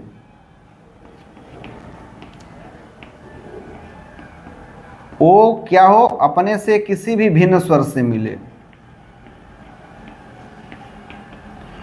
ऐ क्या हो, अपने से किसी भी भिन्न स्वर से मिले, औ क्या हो, अपने से किसी भी भिन्न स्वर से मिले। यानी यहां पर क्या हुआ कि ई उ री अपने से किसी भी भिन्न स्वर से मिलते हैं, यहाँ है ए अपने से किसी भी भिन्न स्वर से मिले तो क्या बनाता है, आय बनाता है, और साथ में क्या होता है, भिन्न स्वर वहीं उपस्थित रहता है। ओ क्या बनाता है, औ बनाता है, साथ में क्या होता है, भिन्न स्वर वहीं उपस्थित रहता है। ए क्या बनाता है, आय बनाता है, इसमें क्या होता है, भिन्न स्वर वहीं उपस्थित रहता है। औ क्या बनाता है, आओ बनाता है, साथ में क्या होता है, भिन्न स्वर वहीं उपस्थित रहता है। उम्मीद है यहाँ तक बातें समझ में आ गई होंगी। मैं संधि के सभी पांचों भागों को एक बार पुनः समझा दे रहा हूँ एक लाइन में कि सर्वप्रथम ब्रह्मा जी के चारों मुख से चार वर्ण निकले, ए ई उ री। तो इन वर्णों को ब्रह्मा जी ने निज निज स्वरूप से मेल करके संधि करके वंश वृद्धि का आदेश दिया। तो ए ई उ री स्व वर्ण से, यानी ए अथवा आ से, ए अथवा ई अथवा ई से, उ अथवा दीर्घ से, री अथवा दीर्घ री, ये लोग मिलकर क्या बना लिए, ये लोग अपना दीर्घ रूप बना लिए। यहाँ तक बातें समझ में आ गई। वह क्या हो गया, दीर्घ स्वर संधि हो गया। उसके बाद क्या होता है, क्योंकि सर्वप्रथम अ वर्ण की उत्पत्ति ब्रह्मा जी के एक मुख से हुआ था, इसलिए आकार सर्वश्रेष्ठ माना जाता है। तो दूसरे वर्ण वंश के विस्तार में क्या हुआ कि आकार ने ई, उ और री से मेल किया और क्या बना लिया, ई, उ और री से मेल करके क्या बनाया, ए और ओ बना लिया, साथ में री से मेल करके आर बनाए। तो उसमें से दो वर्ण हमको मिल गए। फिर आकार ने क्या किया कि जो गुण स्वर थे ए और ओ, उनसे मिल करके ए और औ बना लिया। ये क्या हो गया, यह वृद्धि स्वर संधि, यानी 3 स्वर संधि खत्म समाप्त हुई। अब आकार का मेल चूंकि सबसे समाप्त हो गया आकार का मेल क्या हुआ, सबसे समाप्त हो गया। तो बाद में क्या हुआ कि वर्ण वंश के चतुर्थ विस्तार में ई, उ और री आगे आ गए। पहले तो आकार स्वयं आगे आता था, लेकिन बाद में क्या हुआ कि ई, उ, री तीनों आगे हैं और अपने से भिन्न स्वर से मेल कर लिए। भिन्न स्वर से मेल करने पर क्या बनाए, ई का मेल भिन्न स्वर से हुआ तो यह बना, उ का मेल भिन्न स्वर से हुआ तो वह बना, और री का मेल भिन्न स्वर से हुआ तो रे बना। लेकिन क्या हुआ, यह लोग केवल अपना रूप बदल पाए, सामने वाले वर्ण को ये लोग प्रभावित नहीं कर पाए। सामने वाला वर्ण क्या हुआ, यानी सामने वाला स्वर भिन्न स्वर जो क्या था वह अपने स्थान पर खड़ा रहा, उसको ये लोग प्रभावित नहीं कर पाए, ये लोग केवल अपना ही रूप बदल पाए। उम्मीद है यहाँ बातें समझ में आ गई। अब बचा 4 स्वर और बच गए, कौन कौन से, कि जो गुण स्वर संधि से प्राप्त हुए थे और जो वृद्धि स्वर संधि से प्राप्त है। इन चारों वर्णों ने भी अपने से भिन्न स्वर से मेल किया। और ए मेल किया तो क्या बनाया, अय, ओ मेल किया तो क्या बनाया, औ, अय मेल किया तो क्या बनाया, आय, औ मेल किया तो क्या बनाया, आओ। लेकिन यह लोग भी क्या किए, ए, ओ, अय और औ, यह लोग भी क्या किए, यह लोग भी दूसरे भिन्न स्वर को प्रभावित नहीं कर पाए। क्या कि ये लोग केवल अपना रूप बदल लिए, भिन्न स्वर वहीं खड़ा रहा। फिर इसमें हम लोग देखते थे, ए से जब भिन्न स्वर मिलता है तो अय बनता है, लेकिन जब अय से भिन्न स्वर मिलता है तो आय बनता है। यानी हम लोग जानते हैं कि अय क्या था, अय था अय का मेल ए में, अय का मेल ए में है। तो जब अय का मेल ए में है तो अय यहीं पर रह गया और ए भिन्न स्वर से मिलकर क्या बनाता है, तो अय बनाता है। यानी अय का मेल जब अय में होता है, अय का मेल जब अय में होता है तो क्या बन जाता है, आय बन जाता है। क्या बन जाता है, आय बन जाता है। यानी अय का मेल क्या होता है, आय बन जाता है। वह उम्मीद है यह बातें समझ में आ गए होंगे। उसी प्रकार औ बराबर क्या है, औ बराबर है अ का मेल ओ से, अ का मेल ओ से। अ अपने स्थान पर है और ओ क्या हो जाता, बनता है औ बनता है भिन्न स्वर से मिलने पर। यानी अ और अ मिलकर क्या हो जाएंगे, यहाँ आव हो जाएंगे। यानी औ से मिलने पर क्या बनता है, आव बनता है। ओ से मिलकर क्या बनता है, आव बनता है। यानी कि वर्ण वंश के चतुर्थ विस्तार में क्या होता है कि ए, ओ तथा माने गुण स्वर ए और ओ, वृद्धि स्वर अय तथा ओ अपने से भिन्न किसी भी स्वर से मेल करते हैं तो क्या बनाते हैं कि ए अपने से भिन्न स्वर से मेल करके अय बनाता है, ओ क्या बनाता है, औ बनाता है। इसी प्रकार आय बनाता है और अ बनाता है। इस वर्ण मेल से भी परिवर्तन केवल किसमें होता है? ए, ओ, ए और अ वर्ण में ही होता है। यह लोग बाद के स्वर ध्वनि को प्रभावित नहीं कर पाते हैं। बाद का स्वर ध्वनि अपने स्थान पर ही उपस्थित रहता है, जो ए, आव से मेल करके दूसरा अपना मात्रा के रूप में प्रयुक्त हो पाता है। क्योंकि सर्वप्रथम इस संधि में सर्वप्रथम कौन सा वर्ण बन रहा है? अय बन रहा है। अय बन रहा है तो अय का इनके आदि यानी प्रारंभ में रहने के कारण, यानी अय के आदि या प्रारंभ में रहने के कारण इस संधि का नाम अयाज संधि पड़ा। अयाज संधि के कारण क्या हमको प्राप्त होता है? संयुक्त वर्ण सब है, अय, आव, आय, आव क्या है? ये सब संयुक्त वर्ण है। संयुक्त वर्णों की प्राप्ति होती है, अतः इनकी गिनती मूल वर्ण के रूप में नहीं होते। अयाज संधि की उत्पत्ति भी किससे होती है? विजातीय स्वरों के मेल से होती है, अतः यह भी विजातीय संधि कहलाते हैं। इस प्रकार स्वर संधि के 5 भेद हुए। उम्मीद है कि यहाँ की बातें पांचों स्वर संधियों के विषय में संभवतः आप लोगों को समझ में आ गई।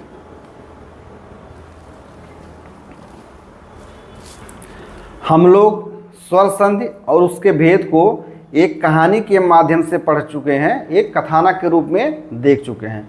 तो मैं सोच रहा हूँ कि कोई भी विषय वस्तु अगर पढ़ा जाए तो इतने बढ़िया तरीके से पढ़ लिया जाए कि कहीं कोई संशय न रह जाए। तो आइए हम स्वर संधि के 5 भेदों को छोटे छोटे बिंदु के रूप में समझ लेते हैं। उम्मीद है कि यह बिंदु भी आपको बहुत ही लाभकारी सिद्ध होगी।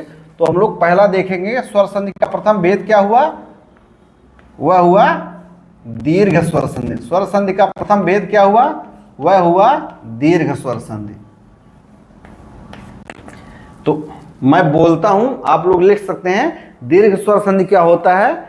दीर्घ स्वर संधि में क्या हुआ कि जब सभी चारों मूल वर्ण अपने अपने सजातीय स्वर से मूल या दीर्घ रूप में मिलते हैं। स्वर संधि में, दीर्घ स्वर संधि में क्या होता है कि सभी चारों वर्ण सजातीय वर्ण से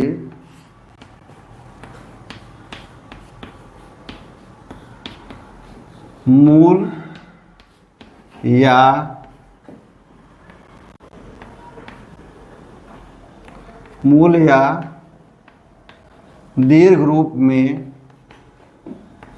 मिलते हैं।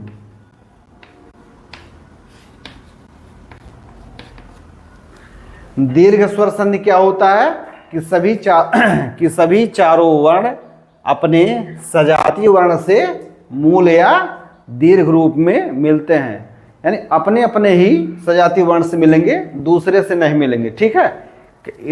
जैसे इसमें क्या क्या होता है? अ अथवा आ का मेल अ अथवा आ से ही होता है, तो क्या बनता है? तो आ बनता है। उसी प्रकार ई अथवा ई का मेल ई अथवा ई से होता है, तो क्या बनता है? दीर्घ ई बनता है। उसी प्रकार उ अथवा दीर्घ उ का मेल उ अथवा दीर्घ उ से हुआ, तो इससे क्या मिलता है? दीर्घ उ होता है। इसी प्रकार री अथवा दीर्घ री का मेल री अथवा दीर्घ री से मिलता है, तो ये क्या बनता है? दीर्घ वी मिलता है। ये कौन सी संधि हुई? तो ये हो गई दीर्घ स्वर संधि। दीर्घ स्वर संधि में यही स्थितियां होती हैं। दीर्घ स्वर संधि में क्या होता है? दीर्घ स्वर संधि में परिवर्तन क्या होता है? तो दोनों वर्णों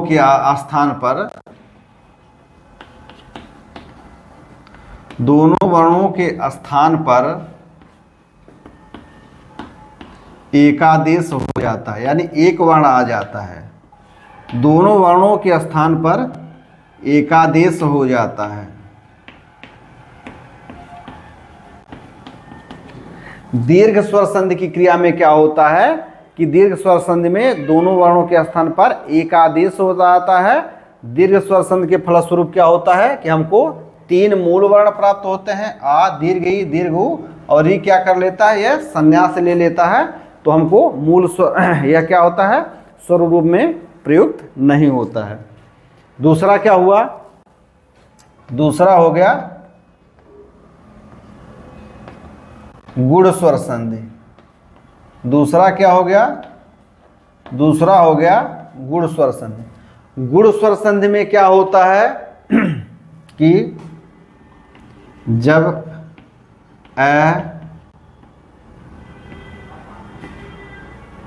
मूल या मूल या दीर्घ रूप में ई, उ, दीर्घ उ अथवा री से मेल करता है।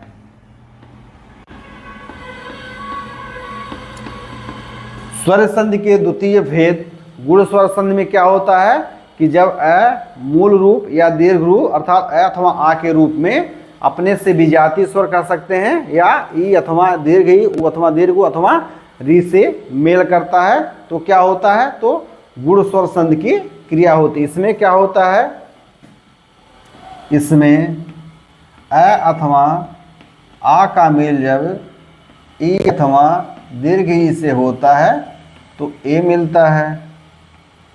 अथवा आ का मेल उ अथवा दीर्घ उ से मिलता है तो ओ मिलता है, और अथवा आ का मेल री से होता है तो क्या मिलता है, अर मिलता है।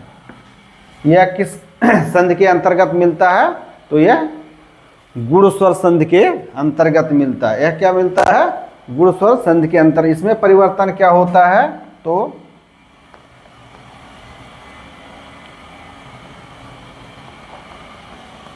गुण स्वर संधि में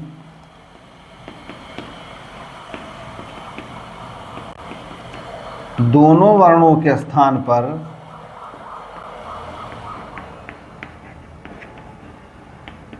गुण स्वर संधि में दोनों वर्णों के स्थान पर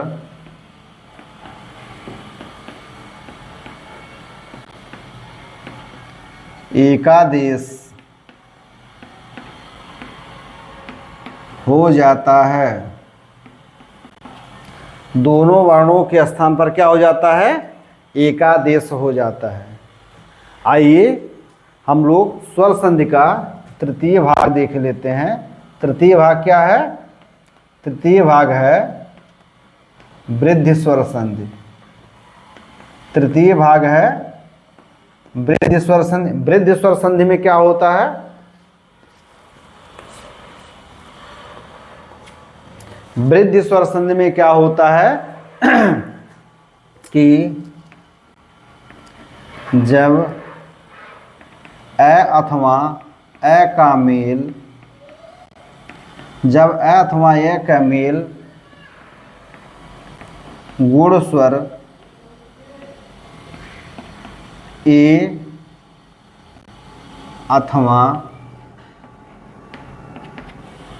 अथवा ओ से होता है।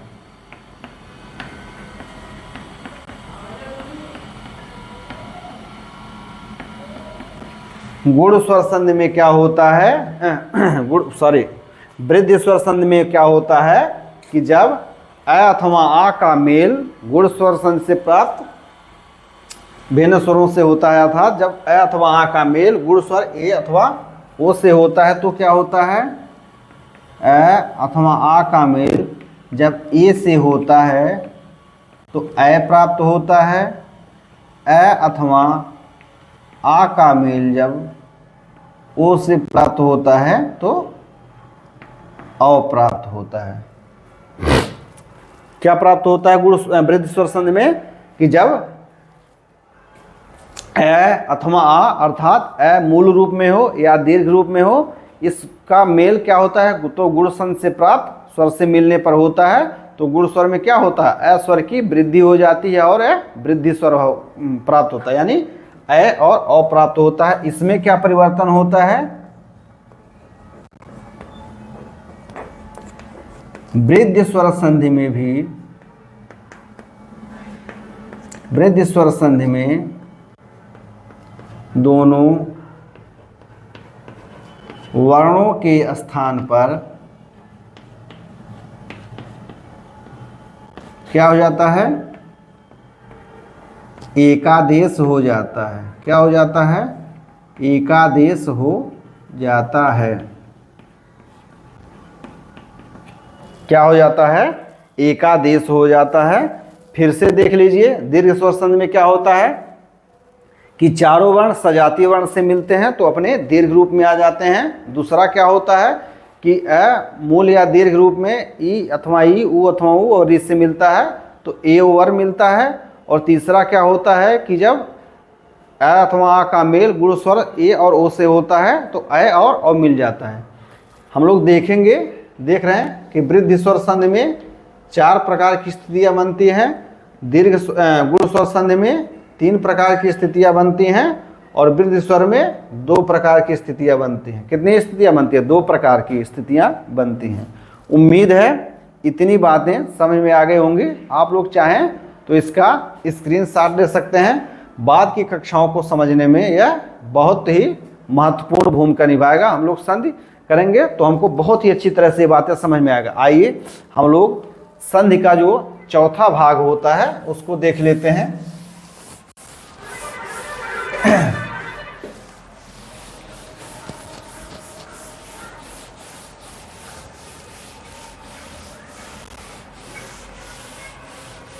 हम लोग संधि का जो चौथा भाग होता है वह कौन सा होता है, वह होता है यण स्वर संधि।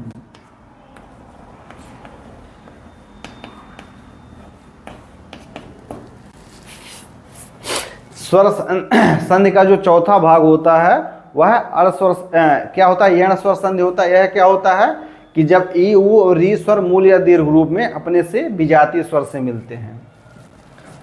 जब ई, उ और री मूल या दीर्घ रूप में, मूल या दीर्घ रूप में अपने से भिन्न या विजातीय स्वर से मिले।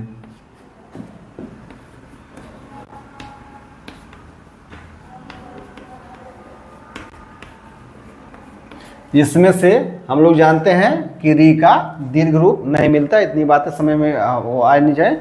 उसमें क्या होता है तो ई अथवा ई का मेल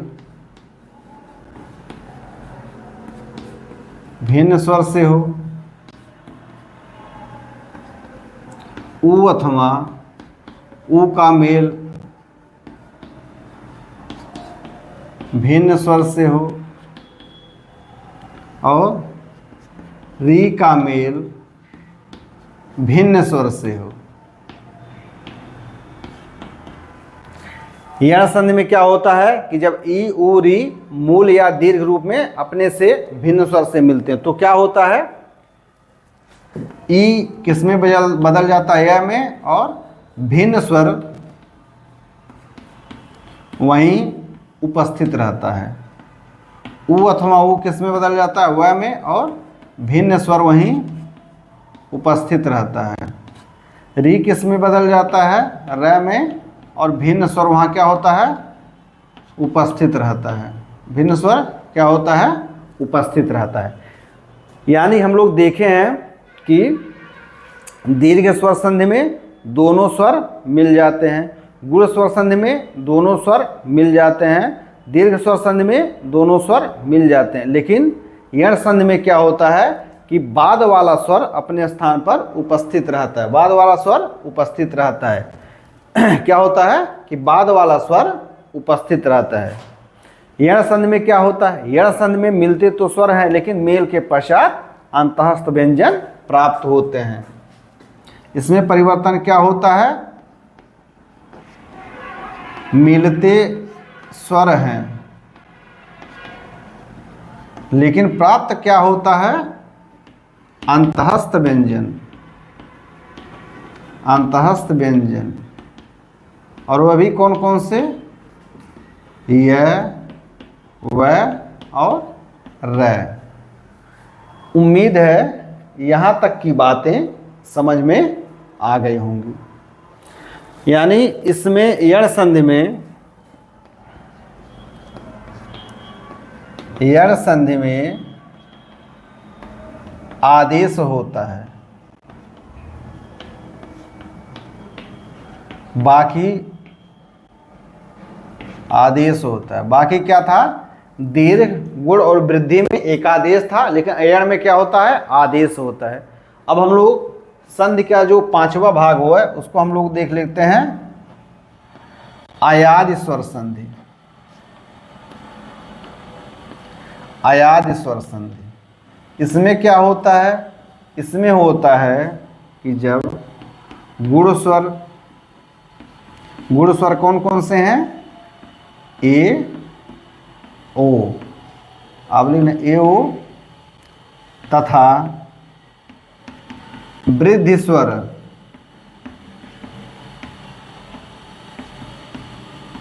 ए औ का मेल भिन्न स्वर से होता है।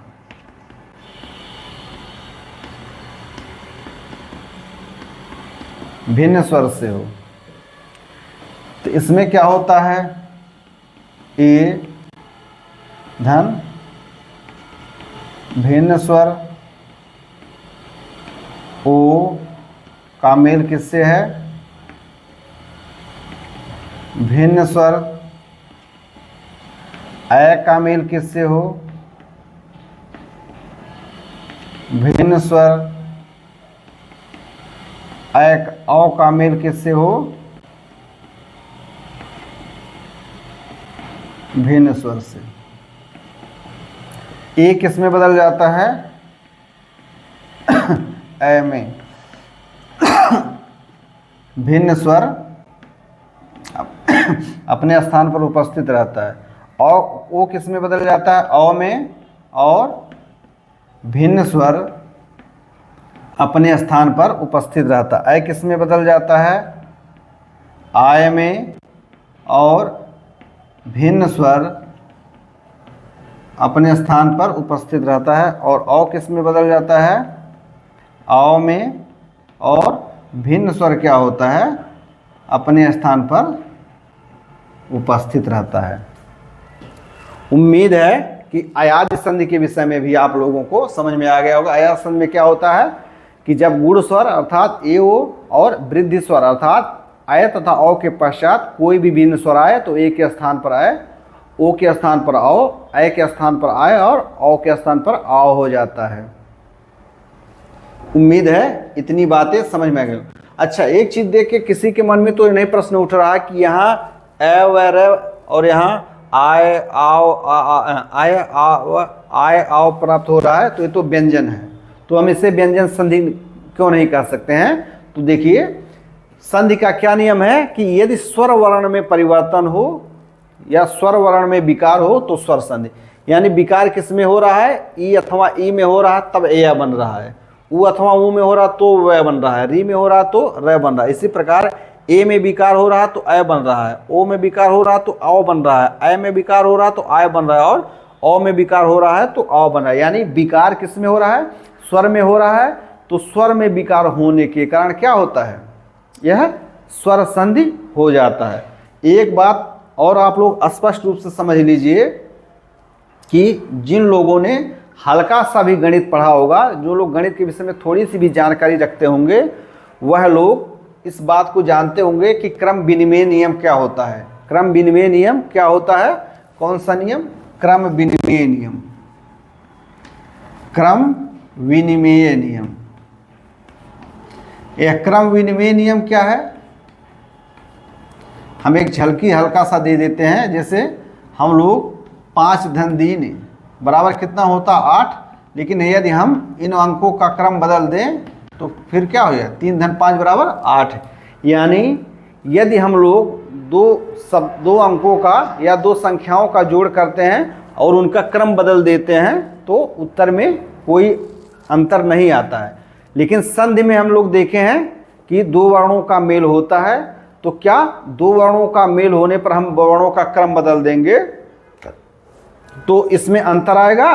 तो इसमें बिल्कुल अंतर आएगा। इस बात को आप लोग स्पष्ट रूप से समझ लीजिए कि केवल दीर्घ स्वर संधि में ही वर्णों का क्रम बदलने से कोई अंतर नहीं होता है। बाकी स्वर संधि के अन्य भेदों में यदि हम लोग वर्णों का क्रम बदल देंगे, अर्थात वर्ण आगे पीछे कर देंगे, यानी पहले शब्द का आखिरी वर्ण और आखिरी शब्द का पहला वर्ण अदल बदल देंगे, तो संधि का जो भेद होता है वह बदल जाता है। आइए इस पर भी एक चर्चा कर लेते हैं, क्योंकि हमसे एक मित्र इस पर चर्चा कर चुके हैं। आप लोग चाहें इसका भी स्क्रीनशॉट ले सकते हैं। मुझे पूर्ण विश्वास है कि जो मैंने यह 5 बिंदु लिखाया है, यदि कोई भी परीक्षार्थी, कोई भी विद्यार्थी इसको आराम से समझ लेता है, देख लेता है, तो उसका स्वर संधि में कहीं भी कोई भी प्रश्न गलत नहीं होगा, कोई भी प्रश्न गलत नहीं होगा। आइए हम लोग अब थोड़ा चर्चा आगे कर लेते हैं।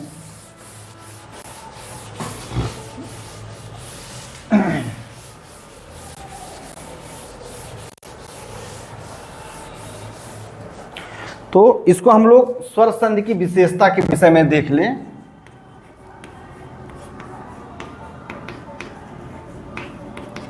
स्वर संधि की विशेषता,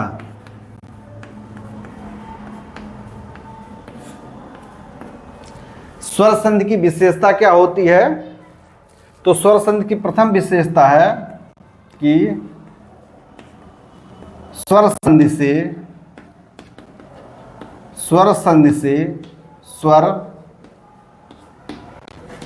व्यंजन दोनों वर्ण प्राप्त होते हैं। व्यंजन या और लिख लें संयुक्त वर्ण सभी प्राप्त होते हैं।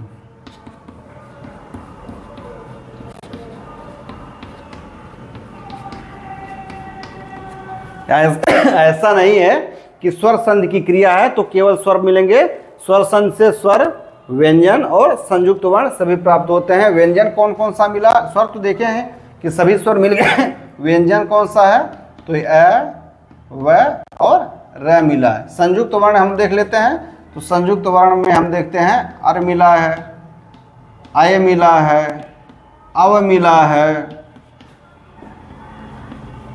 आय मिला है और आव मिला है। सॉरी। यानी स्वर संधि की प्रथम विशेषता क्या है कि स्वर संधि से स्वर व्यंजन संयुक्त वर्ण सभी प्राप्त होते हैं। सभी 11 स्वर इससे मेल करते हैं, तो स्वर भी मिलता है। यानी कौन कौन से स्वर मिलते हैं? तो स्वर संधि से हमको आ, दीर्घ ई, दीर्घ उ, दीर्घ री, ए, ओ, ऐ और औ, यह 8 स्वर हमको प्राप्त होते हैं। कितने स्वर प्राप्त होते हैं? 8 स्वर प्राप्त है। 1 2 3 4 5 6 7 8। यानी स्वर संधि से हमको स्वर मिलते हैं। कितने स्वर मिलते हैं? 8 स्वर। व्यंजन कितने मिलते हैं? 3 व्यंजन मिलते हैं। और संयुक्त वर्ण कितने मिलते हैं? तो 1 2 3 4 5 संयुक्त वर्ण मिलते हैं। यानी स्वर संधि की क्रिया में 8 3 11 11 5 16 प्रकार का विकार प्राप्त होता है। क्या होता है? 16 प्रकार का विकार प्राप्त होता है। उम्मीद है यह बातें आप लोगों को अच्छी तरह से समझ में आ गई होंगी कि स्वर संधि से हमें क्या मिलता है? स्वर मिलता है। ठीक है, कौन कौन से स्वर मिलेंगे? तो दीर्घ आ मतलब आ, दीर्घ ई, दीर्घ उ दीर्घ री, ये किससे मिलते हैं? दीर्घ स्वर संधि से। ए ओ यह किससे मिलते हैं? गुण स्वर संधि से। अ तथा औ किससे मिलते हैं? वृद्धि स्वर संधि से मिलते हैं। यानी स्वर संधि की क्रिया से हमको 8 स्वर मिलते हैं। व्यंजन कितने मिलते हैं? तो यण संधि से 3 व्यंजन मिलते हैं, ए व र मिलते हैं। संयुक्त वर्ण किससे मिलते हैं? तो अर किससे मिलता है? गुण स्वर संधि से। अय अव आय और आओ यह किससे मिलते हैं? अयादि संधि से। यानी गुण स्वर संधि की क्रिया के द्वारा ऐसी कक्षा या ऐसी बातें आपको किसी भी पुस्तक में नहीं मिलेंगी कि स्वर संधि की क्रिया से हमको 8 स्वर मिलते हैं, 3 वर्ण मिलते हैं, व्यंजन वर्ण मिलते हैं जिन्हें अर्धस्वर कहा जाता है, और 5 संयुक्त वर्ण मिलते हैं। नोट कर लीजिए, संधि स्वर संधि को समझने में यह बहुत ही आपको मदद करेगा। दूसरा क्या है? स्वर संधि की जो दूसरी विशेषता वो होती है, यह होता है कि स्वर संधि में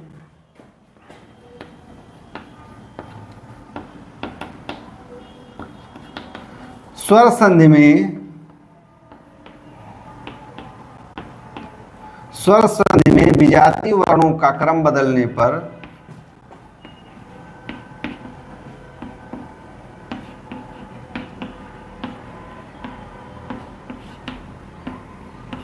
स्वर संधि में विजातीय वर्णों का क्रम बदलने पर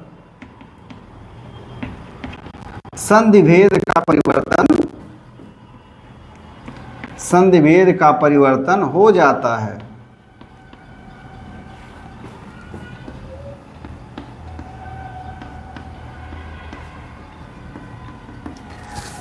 स्वर संधि में विजातीय वर्णों का क्रम बदलने पर स्वर भेद हो जाता है। स्वर भेद क्या हो जाएगा? संधि का भेद, स्वर संधि में विजातीय वर्णों का क्रम बदलने पर संधि भेद का परिवर्तन हो जाता है। यानी यदि हम स्वरों का क्रम बदल देंगे तो संधि का जो भेद होगा वह बदल जाएगा। जैसे, हालांकि बहुत चर्चा कर चुके हैं, आप लोग दिमाग लगाएं कि खुद समझ में आएगा। जैसे जब अ स्वर का मेल ई से होता है तो गुण स्वर संधि में ए बनता है। जब अ स्वर का मेल ई से होता है तो ए बनता है। यह किस स्वर संधि में बनता है? यह है गुण स्वर संधि। यह क्या है? यह है गुण स्वर संधि। लेकिन यदि ई स्वर का मेल ऐसे हो जाए, यानी ई स्वर का मेल जब ऐसे हो जाए तो क्या बन जाएगा? यानी अ यहां चलाया, ई पहले चलाया, क्या बन जाएगा? यह बन जाता है। एक कौन सा है? यह यण स्वर संधि में हो जाएगा।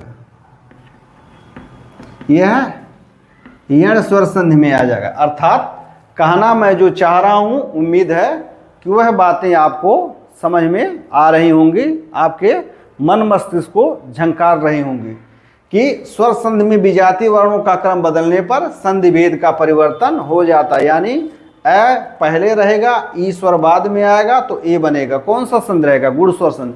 लेकिन जब ई पहले आएगा और अ बाद में आएगा तो यह बनेगा, कौन सा रहेगा? यह यण स्वर संधि रहेगा। उसी प्रकार अ पहले रहेगा, ओ बाद में आएगा, ऊ बाद में आएगा तो क्या बनेगा? ओ बनेगा। यह क्या है? यह भी है गुण स्वर संधि। उसी प्रकार ऊ पहले रहेगा और अ बाद में आएगा तो क्या बनेगा? यह बनेगा वह। यह कौन सा है?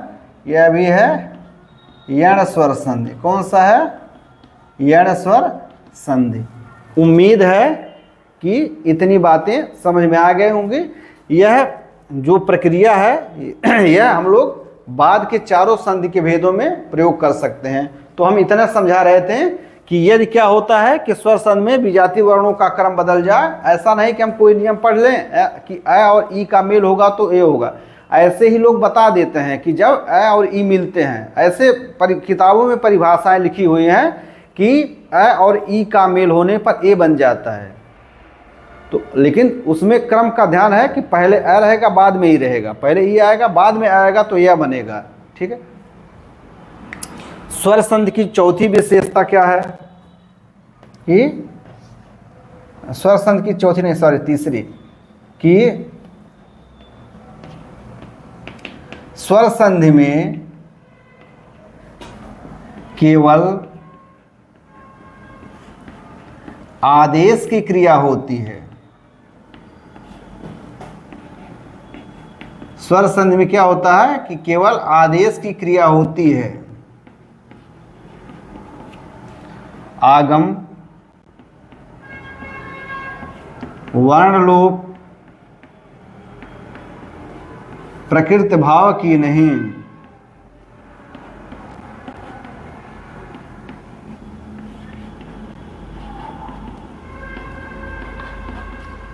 स्वर संधि की तीसरी विशेषता क्या है कि स्वर संधि में केवल आदेश की क्रिया होती है, आगम, वर्णलोप व प्रकृति भाव की नहीं। और आदेश में दोनों क्रियाएं होती है, कौन कौन सी? आदेश के दोनों इसमें होते हैं, तो एकादेश यानी दो वर्णों पर एक का आदेश और आदेश, यह दोनों प्रक्रिया होती है। एकादेश किस में होता है? तो दीर्घ स्वर संधि, गुण स्वर संधि और वृद्धि में एकादेश होता है, यानी दो वर्णों के स्थान पर एक वर्ण आ जाता है। जबकि आदेश किस में होता है? यण और अयादि में आदेश की क्रिया होती है। हम लोग एक एक संधि का एक या दो कक्षा जैसा भी संभव होगा करेंगे। सारी बातें एकदम दूध की दूध पानी की तरह साफ हो जाएंगे, यानी हम लोग निर्क्षीर विवेक जो होता है संधि में हम इस प्रकार से कर सकते हैं, बहुत ही कायदे से। संधि की जो चौथी विशेषता क्या होती है? संधि की जो चौथी विशेषता होती है वह है अयादि संधि को लेकर के। अयादि संधि में मूल धातु मिलते हैं और मूल धातु का मेल किससे होता है? प्रत्यय से होता है। धातु और प्रत्यय क्या होता है, हम लोग जो प्रत्यय प्रकरण पर चर्चा करेंगे तो उसमें देखेंगे। फिलहाल इतने समझ लिए कि अयादि संधि में मूल धातु या प्रत्यय का मेल होता है। अतः कुछ व्याकरण क्या करते हैं, अयादि संधि को हिंदी की संधि नहीं माने जाते हैं। अयादि संधि पहचानने का एक और आसान तरीका हो कि अयादि संधि में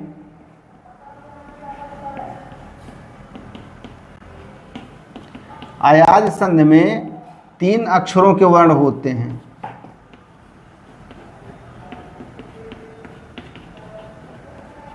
तीन अक्षरों के शब्द होते हैं वर्ण में।